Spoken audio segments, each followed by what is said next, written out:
Hey y'all, it's Emily, and today I am doing a ultimate college tips video. I'm calling this ultimate because I'm trying to get a variety of areas and a lot of information, helpful information to you hopefully. So if this is a little bit long, I apologize. If you have any questions, you can put them down in the comments, tweet me. My Twitter is down in the description, and I will answer them as much as I can, unless I get like a lot of questions, and then I will just do a like Q&A video about it. But I'm not expecting to get a lot of questions, but we'll see. So I hope this information is helpful to you. The syllabus that you get at the beginning on the first day, it's your lifesaver.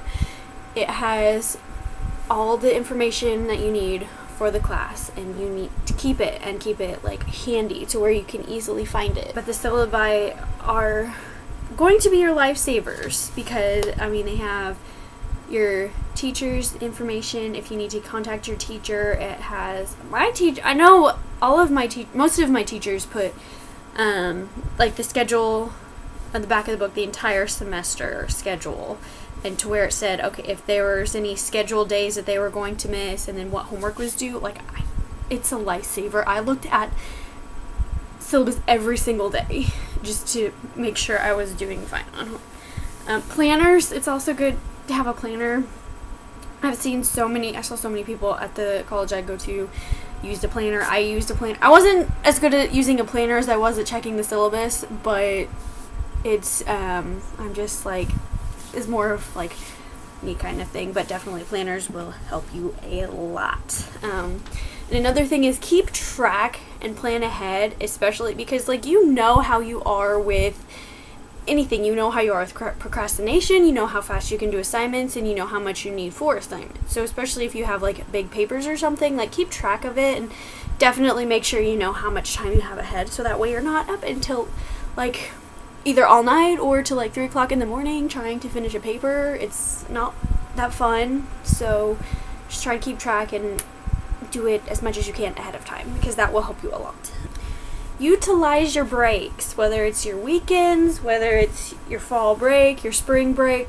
You don't have homework over Christmas break probably, because it's semesters, and most likely you don't, but you use all of your breaks that you have. And I'm not saying don't do anything fun, but if you have a whole bunch of homework due the next week, use a Saturday or something, or don't go out Friday night, or just try to plan it as well as you can, just to keep on track, because you're gonna regret it come the next week when you're up really late. Check your email often, and when I say often, I don't mean a couple times a week. I mean a couple times a day at least. I checked mine probably 6 times a day, and because that is going to tell you if any of your teachers cancel class. They'll most likely email you if any important information, just anything. I checked before just about all my classes, and I checked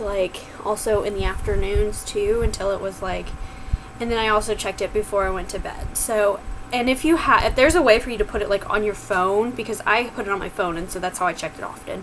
But if there's a way for you to do that, that will be very helpful, because your email will basically be your main line of communication in your career.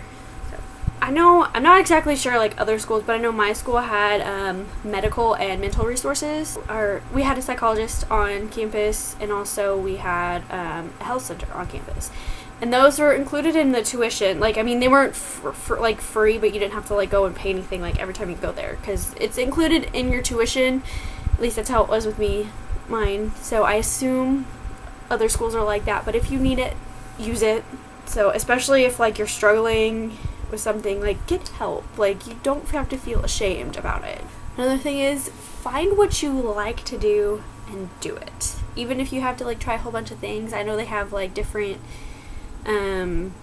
club recruitment kind of thing. I'm not exactly sure what it's called. It's going to come to me after I stop recording, but it's where they have all the clubs, and talking about different kinds of what the clubs do and everything. But that's a good place to go to if you're not sure. But if you know something to do, theater. I was involved in theater. If you like theater, then get involved in that, because don't try to do the cool thing or whatever, because you're not going to have as much fun and you're not going to find as good friends as if you did what you liked. Another thing to do is, if your school has sororities and fraternities, do recruitment. Like, I'm not saying that if you're like completely against. I was completely against doing it because the only knowledge I had of it was like movies, where it was like a party every night and nobody got anything done. Well, the ones at my school were definitely a lot more philanthropic, is that the word? But they were very dedicated to their philanthropies, and like more than that you see in movies. Definitely try it out. You can always say no, and you can always drop out later if you don't like it. But like me, because I transferred my junior year, I said I didn't want to do it, and I, like, my whole junior year I felt like I was just being convinced to do it, which, like, not by people, but just like, oh wow, that's cool, I wish I was involved in that, oh that's cool, I wish I was involved in that. And then senior year, when I actually decided to do recruitment because I was told that wasn't going to be weird, then like I didn't get a bid because I was a senior and I couldn't really do much for the sorority. Search in advance for like stuff for your dorm, because I know things are like really expensive, like the stuff you need. And my best friend just graduated from high school and I just graduated from college, so I'm giving her some of my dorm stuff, like, so she's not gonna have to like buy any bed stuff because I'm giving my bed stuff to her. So I mean, if you know somebody like that, great. If not, I'm not saying try to befriend somebody just to get their stuff. That's not what I was.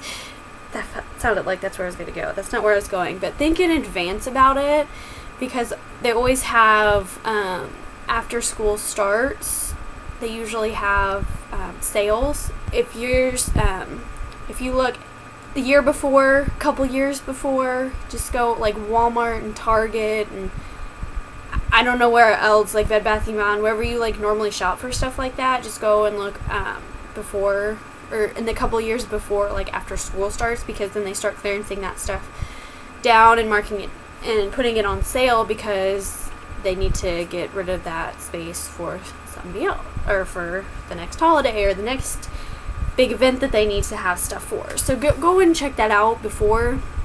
So I went to junior college for 3 years, which was really, and then I transferred to the private school for my last 2 years, and it was really, I feel like it was a good decision. It got a lot of gen eds out of the way, and it was a lot less money. If your high school offers like you can take classes there for high school credit, but also it'll give you college credit, do it, because you do not have to buy textbooks, and it will get those out of the way. Check out your high school. They probably will give you the information for it, just like keep asking for more and keep asking questions, and definitely consider doing it. I mean, you do have to pay a little bit for taking it, but you don't have to buy a textbook.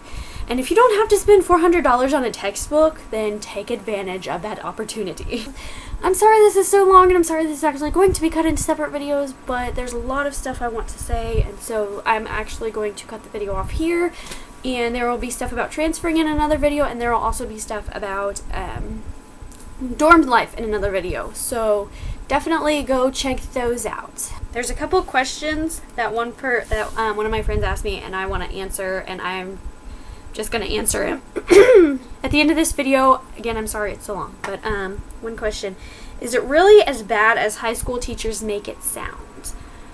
No, but I think the teachers try to make it seem like they try to push you to do your best, is what I think they're trying to do. And if they make it seem, because if you have something and you're like, oh, it's not going to be bad, it's like if you're going to get a shot or a surgery or something, and you're like, oh, it's not going to be bad, it's not going to hurt, it's going to be fine, and then you're not thinking it's going to be so like much pain or anything, but then it comes out and it is a lot of pain, then, but if you go in thinking like, oh, there's gonna be so much pain, I gotta be prepared for that and everything, and then it's not as much as you expected, I kind of think that's like how it was supposed to, how high school teachers want it to be. They want it to be like you expect so much, but it's not as bad. So no, it's not as bad.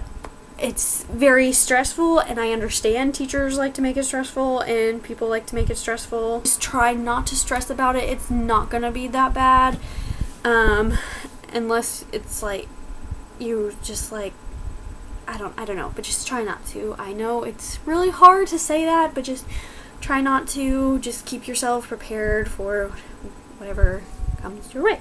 This was kind of a funny question, but how do college students get to go on expensive spring break trips when they're supposed to be broke AF?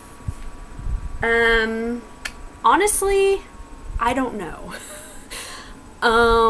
My suspicion is that their parents pay for it, or their parents contribute money, or they just never buy anything. They just keep saying they're broke so they don't buy anything, and then they can pay for it. I never went on the big expensive spring breaks or anything, so I don't really know. If I get an answer, I can let you know. So, a quick note about scholarships. You're gonna hear a lot about scholarships. A lot. And even when you think that you're gonna hear a lot, you're gonna hear more than you're gonna think. It's especially like my parents definitely like were talked to me a lot about scholarships and applying for them, and so I don't know, your parents might, but definitely like the schools, like everything. It's gonna be a lot. There is a website called fastweb.com, which it will give you just put in information like what school you're going to, your major, and it'll try to give you like scholarships based on your profile. Just apply for as many as you can. Chegg.com, which is a good place to rent textbooks, because you don't have to pay shipping and you can send them back for free once you're done.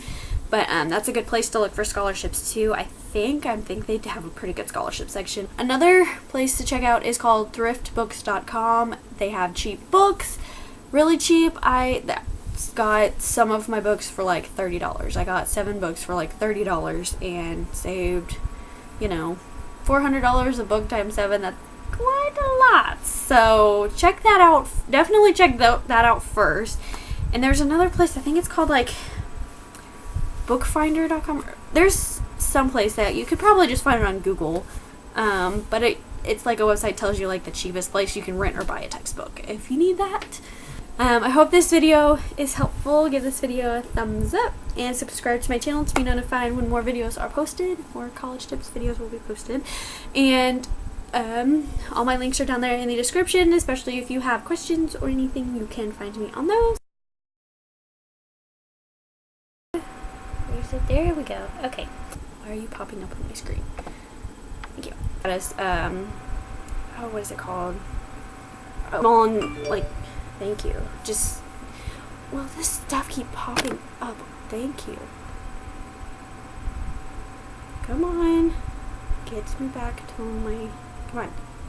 Go away. I don't want to. I'm trying to record a video. Thank you.